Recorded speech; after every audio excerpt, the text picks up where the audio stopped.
Sony PSP launched March 24, 2005 for $249 US. Here we are in 2018, 13 years later.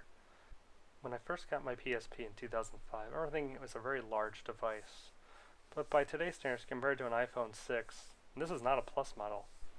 Having said that, it is a pretty thick device, maybe 4 or 5 times as thick as a modern iPhone.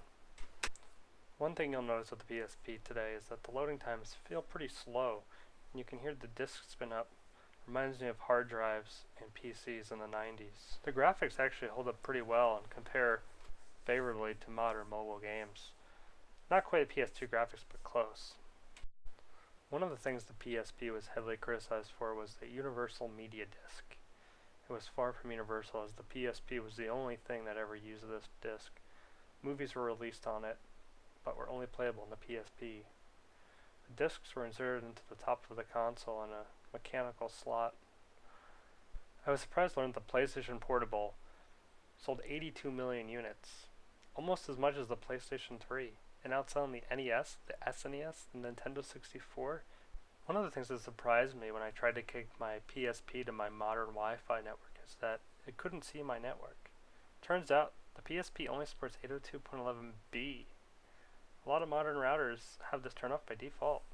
One of the other things I noticed while looking at the manual was that the PSP supports A-Track 3 Plus, an audio compression technology developed by Sony Corporation.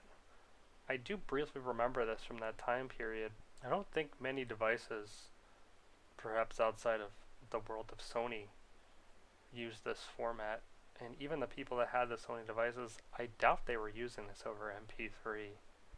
The PSP came out at a time before smartphones, back when we had many different devices that served many different purposes. And I think that's ultimately why I never really used my PSP much. When the PSP was new, I did have a small flip phone that I carried with me most places, but carrying a PSP, an iPod, and a flip phone, it was just too much. And I think I'm glad that the smartphone has taken over, because carrying one device that does all these three things has made our lives much more convenient.